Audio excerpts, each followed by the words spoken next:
Changing সেন্টেন্সে যাওয়ার আগে আমাদের সেন্টেন্সের বেসিক কিছু বিষয় নিয়ে জানতে হবে। তাই সেজন্য আচ্ছা এখন আমি বেসিক কিছু বিষয় জানার জন্য চেষ্টা করতেছি, জানানোর জন্য তোমাদেরকে। তাহলে আমরা জানি ইংরেজিতে অ্যালফাবেট আছে কয়টি? 26টি। কয়টি আছে? 26টি। তাহলে 26টি অ্যালফাবেট থেকে যখন আমরা এক বা একাধিক অ্যালফাবেট পাশাপাশি লিখব, যদি সেটা দিয়ে কোনো একটা অর্থ বোঝাই তখন সেটাকে আমরা বলি ওয়ার্ড বা শব্দ। যেমন আমি লিখলাম গো, জিও গো, ঠিক আছে? তাহলে জি একটা বর্ণ ও একটা বর্ণ, গো গো তো যাওয়া, তাহলে এটা একটা কী হয়ে গেছে গা? শব্দ হয়ে গেছে গা। ঠিক এরকম প্লে, PLAY, প্লে, প্লে হতে কি? খেলা করা। তার মানে এখান থেকে কি বুঝলা যে যখন দেখবা একটা সেন্টেন্সে বা কোনো দুইটা বর্ণ পাশাপাশি বসে যখন একটা অর্থ বোঝায় তখন সেটাকে আমরা কি বলি? ওয়ার্ড বা শব্দ বলি। ঠিক একই রকম এক বা একাধিক ওয়ার্ড বা শব্দ পাশাপাশি বসে যদি বক্তার মনের ভাব সম্পূর্ণরূপে প্রকাশ করে তখন তাকে আমরা কি বলি? সেন্টেন্স বলি।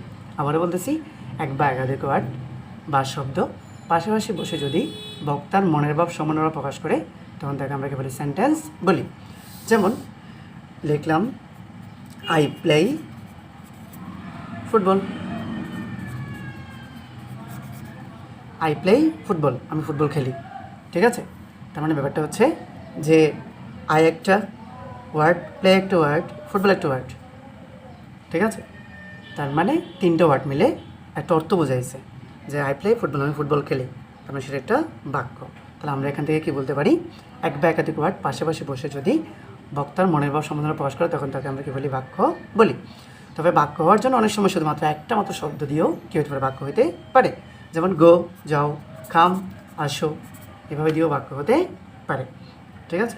আচ্ছা, তাহলে এখন দেখো সেন্টেন্স হওয়ার জন্য কী লাগে? কিছু বৈশিষ্ট্য থাকা উচিত। তাই এটা তিনটা বৈশিষ্ট্য থাকবে। সেন্টেন্সের তিনটি সাধারণ বৈশিষ্ট্য থাকবে। বলে কী কী? দেখো, এক, শব্দ গুচ্ছটি দ্বারা পরিপূর্ণত্ব প্রকাশ পেতে হবে। অর্থাৎ এটা দ্বারা কী হতে হবে? পরিপূর্ণত্ব প্রকাশ পেতে হবে, ঠিক আছে? যেমন আমি বললাম রাতুল ওয়ান্টস, রাতুল চাই। এখন আমি যদি রাতুল চাই তাহলে তোমাদের মনে একটা প্রশ্ন আসবে, স্যার রাতুল কী চাই? রাতুল বা কাকে চাই? একটা প্রশ্ন চলে আসে না? নিশ্চয়ই প্রশ্ন আসে। তার মানে যখন তুমি একটা বাক্য তৈরি করবা তখন তোমাকে এটা এমনভাবে তৈরি করতে হবে যাতে সেন্টেন্সটার কী হতে? পরিপূর্ণত্ব প্রকাশ পাবে। এর মধ্য দিয়ে আবার কি প্রশ্ন আসার কোনো সুযোগ থাকবে না, ঠিক আছে? তার মানে শব্দ গুচ্ছের দ্বারা পরিপূর্ণত্ব প্রকাশ পেতে হবে। অর্থাৎ রাতুল ওয়ান্টস বললে কিছু বোঝা যাচ্ছে না, রাতুল চাই কী চাই? একটা প্রশ্ন দেখে যাচ্ছে। যেন আমি বললাম রাতুল ওয়ান্টস সাম মানি, রাতুল কিছু টাকা চাই, তাহলে ওই যে তোমার যে জানার একটা আকাঙ্ক্ষা ছিল সেটা কী হয়ে গেছে? পরিপূর্ণ হয়ে গেছে। তাই সেজন্য এটা একটা কি বাক্য হয়েছে। ঠিক একরকম হৃদয় এবং শিলা হেল্প মানে সাহায্য করে। তাহলে কাকে সাহায্য করে? কী সাহায্য করে? অনেক প্রশ্ন তৈরি হয়ে যায় না? হ্যাঁ, যদি আমি লিখি Hridoy and Shila help the for, বলেছে হৃদয় এবং শিলা গরিবদের সাহায্য করে। তার মানে ওই যে একটা প্রশ্ন ছিল সেই প্রশ্ন উত্তরটা চলে এসেছে, তাই সেজন্য সেটা একটা বাক্য হয়ে গেছে। তাহলে সেন্টেন্সের একটি অর্থবোধক বাক্য হওয়ার জন্য তিনটা যোগ্যতা থাকা দরকার। এর মধ্যে প্রথমটা হচ্ছে পরিপূর্ণত্ব প্রকাশ পেতে হবে। 2 নম্বর হচ্ছে ওয়ার্ডগুলোকে অবশ্যই সুবিন্যস্ত হতে হবে। কী হতে হবে? সুবিন্যস্ত হতে হবে। মানে হচ্ছে যে সুন্দরভাবে সাজানো থাকতে হবে। যেমন দেখো আমার এখানে লেখা আছে সাম ওয়ান্টস রাতুল মানি, তাহলে এটা দ্বারা কিছু বোঝা যাচ্ছে? কোনো অর্থ বোঝা যাচ্ছে না। কিন্তু এখন দেখো যখন আমি বললাম রাতুল ওয়ান্টস সাম মানি, রাতুলের কিছু টাকা প্রয়োজন, তাহলে তুমি এখানে একটা জিনিস লক্ষ্য করো, সেটা হচ্ছে দেখো এখানে সাম ছিল, এখানেও সাম আছে, এখানে ওয়ান্টস আছে, এখানে ওয়ান্টস আছে, এখানে রাতুল ছিল, এখানে রাতুল আছে, এখানে মানি ছিল, এখানে মানি আছে। তার মানে ওই বাক্যের প্রত্যেকটি শব্দ এখানে ছিল, ঠিক আছে, কিন্তু সাজানো ছিল না। তাই সেজন্য ওইটা কি হয়নি? বাক্য হয় নাই। তার মানে বাক্য হওয়ার জন্য দ্বিতীয় বৈশিষ্ট্যটা হচ্ছে ওয়ার্ডগুলোকে অবশ্যই সুবিন্যস্ত হতে হবে, ঠিক আছে? এরপর আসো 3 নম্বর বৈশিষ্ট্য হচ্ছে ওয়ার্ডগুলোকে অবশ্যই প্রাসঙ্গিক হতে হবে। ওয়ার্ডগুলোকে অবশ্যই কী হতে হবে? প্রাসঙ্গিক হতে হবে। এটা কি জিনিস দেখো, যেমন আমি বললাম যে the horse is flying in the sky, বললাম যে ঘোড়া আকাশে উড়ে, ঘোড়া আকাশে উড়ে। এখন তোমরা হয়তো অনেক শুনে এটা অনেকে শুনে হাসবা। কেন হাসবা?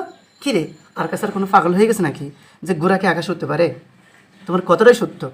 তার মানে আমি যখন বললাম ঘোড়া আকাশে উড়ে, তখন তোমার কথাটা শুনতে কেমন জানি লাগতেছিল, কিন্তু যখন আমি বলবো the bird is flying in the sky,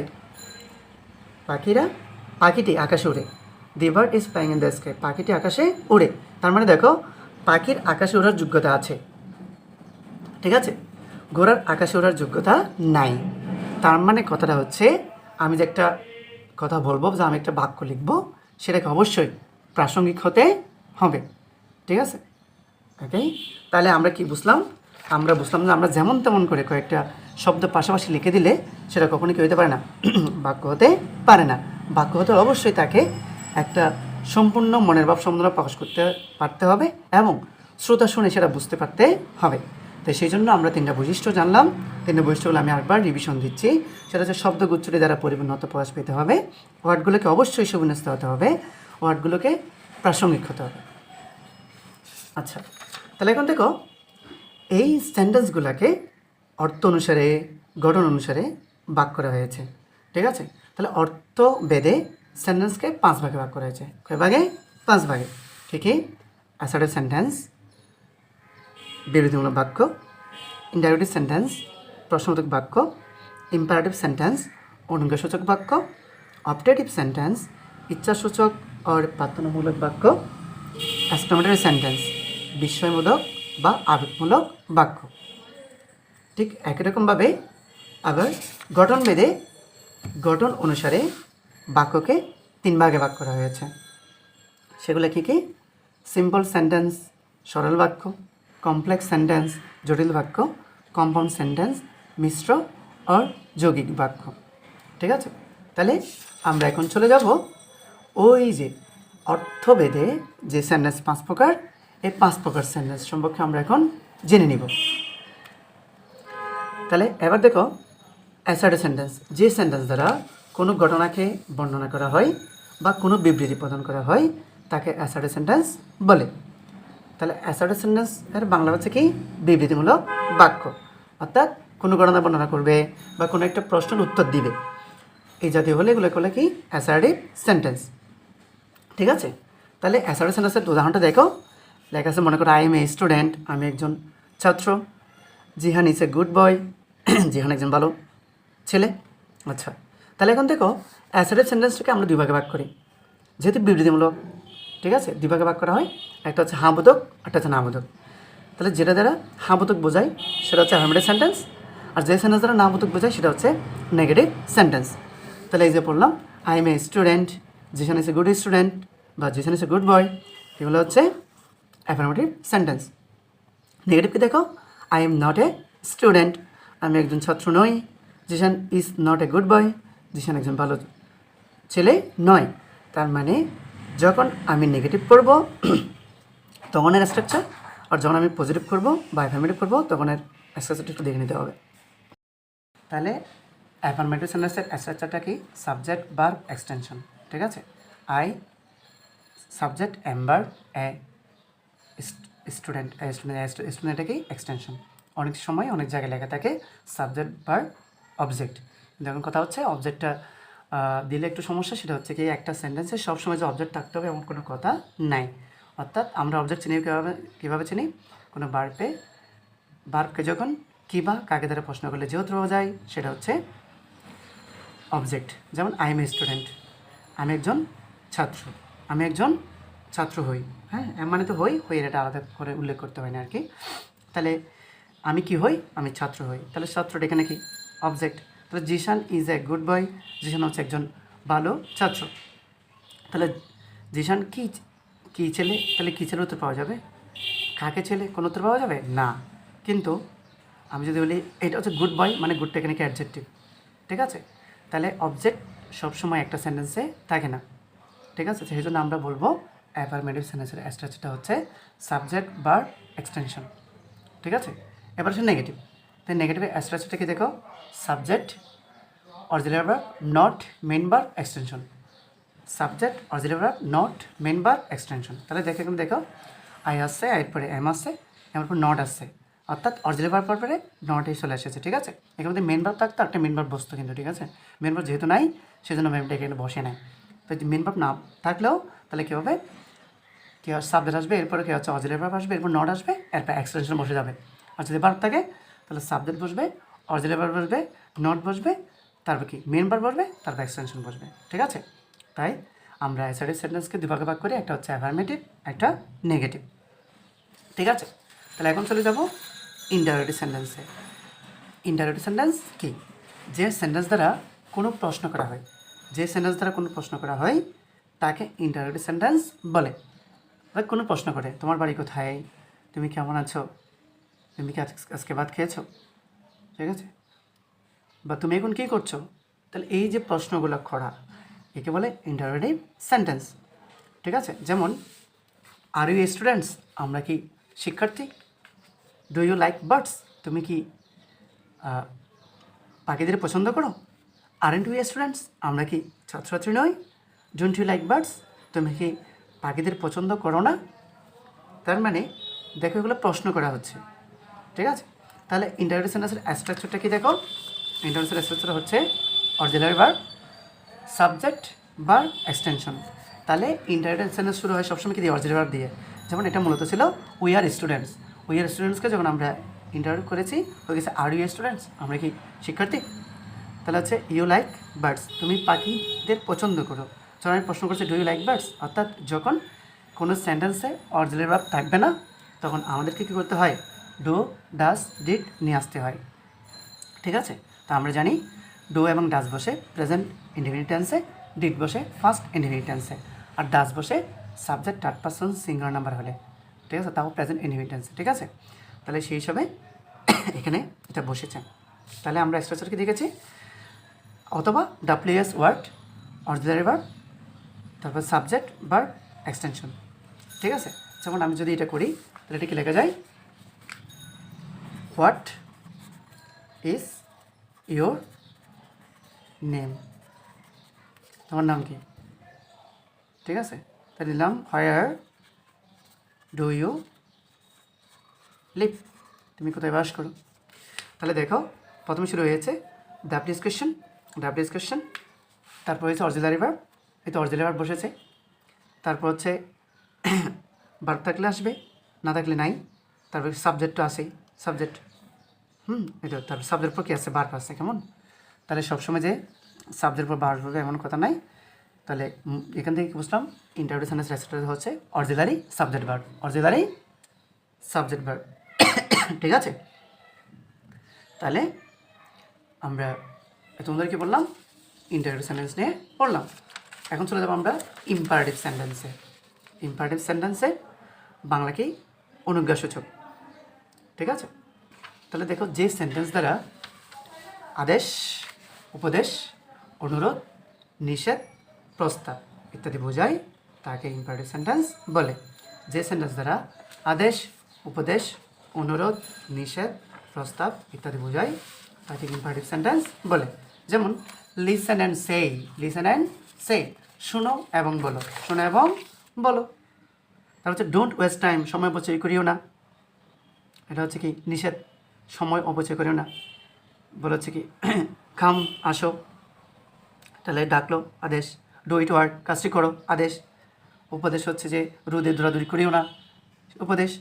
অনুরোধ হচ্ছে যে প্লিজ হেল্প মি, দয়া করে আমাকে সাহায্য করো, তাহলে এটা হচ্ছে অনুরোধ। তার মানে বলা হচ্ছে যে সেন্টেন্স দ্বারা আদেশ, নিষেধ, উপদেশ, অনুরোধ, প্রস্তাব ইত্যাদি বোঝায় তাকে ইম্পারেটিভ সেন্টেন্স বলে। তাহলে ইম্পারেটিভ সেন্টেন্সের স্ট্রাকচারটা একটু দেখবো আগে। ইম্পারেটিভ সেন্টেন্স স্ট্রাকচার দেখো, মেন ভার্ব, এক্সটেনশন, এটা হচ্ছে সেকেন্ড পার্সনের ক্ষেত্রে। যেমন আমি বললাম যে গো, যাও, তাহলে সচরাচর এটা কাকে বলা হয়, আমার পাশে যা থাকবে তাকে দিয়ে বলবো। ঠিক আছে, অ্যাকশনটা দাঁড়াও, তাহলে আমি সেকেন্ড পার্সনকে বলবো। তাই সেকেন্ড পার্সনে সবসময় সাবজেক্ট ঊর্ধ্ব থাকে। একটা বিষয় মাথায় রাখতে হবে, সেন্টেন্স অবশ্যই সাবজেক্ট এবং প্রথমে থাকে সাবজেক্ট, তারপর ভার্ব, তারপর হচ্ছে বাকিগুলো থাকে। হ্যাঁ, তাহলে এখানে সাবজেক্ট নাই না, সাবজেক্ট অবশ্যই আছে, সাবজেক্টটা ঊর্ধ্ব আছে। এটা কোন সাবজেক্ট আছে? Second person. তাহলে মনে রাখবা ইম্পারেটিভ সেন্টেন্সে সেকেন্ড পার্সন উচ্চ থাকবে, ঠিক আছে? তাহলে কাম আসো, তার বলে যে কি ওপেন দ্য ডোর, দরজাটা খুলো, ওপেন দ্য ডোর। তাহলে কাকে বলতেছি? অবশ্যই সেকেন্ড পার্সনকে বলতেছি। তুমি থাকলে তোমাকে বলতেছি, ঠিক আছে? আচ্ছা, যদি সেকেন্ড পার্সন না থাকে তখন কি করতে হবে? তখন নিয়ে আসতে হবে ল্যাট, নিয়ে আসতে হবে তার অবজেক্ট ফর্ম নিয়ে আসতে হবে, সাবজেক্টের অবজেক্ট ফর্ম। যেমন মনে করো আমরা যখন প্রোনাউনে ক্লাস করছিলাম তখন সেখানে পড়ছিলাম আইয়ের অবজেক্ট মি, হির অবজেক্ট হিম, শির অবজেক্ট হার, দের অবজেক্ট ড্যাম, উইর অবজেক্ট আস, ঠিক আছে? পড়ছিলাম না, মনে আছে না এগুলা? হ্যাঁ। যখন ফার্স্ট পার্সন এবং থার্ড পার্সন থাকবে তখন শুরু করতে হবে ল্যাট দিয়ে। যেমন ল্যাট মি, মি হচ্ছে কার অবজেক্ট ফ্রম আইয়ের, তাহলে ল্যাট মি গো দেয়ার, আমাকে সেখানে যেতে দাও, ঠিক আছে? Let him do this homework, তাকে তার বাড়ির কাজটা করতে দাও। তার মানে ব্যাপারটা হচ্ছে ইম্পারেটিভ সেন্টেন্সের স্ট্রাকচারটা হচ্ছে মূলত মেন বার প্লাস এক্সটেনশন, সেটা হবে সেকেন্ড পার্সনের ক্ষেত্রে। আর let plus objective form plus main বার প্লাস এক্সটেনশন এটা হবে ফার্স্ট এবং থার্ড পার্সনের ক্ষেত্রে। আশা করি বুঝতে পারছো। এবার আসো অপটেটিভ সেন্টেন্স। অপটেটিভ সেন্টেন্স কি? আশীর্বাদসূচক বাক্য, ঠিক আছে? যে সেন্টেন্সে বক্তার প্রার্থনা, ইচ্ছা ইত্যাদি, ঠিক আছে, প্রকাশ পায়।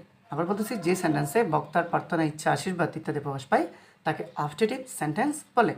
তাহলে অপটেটিভ সেন্টেন্সটার মূলত কাজ কি? অপটেটিভ হচ্ছে মানুষের জন্য কী করা?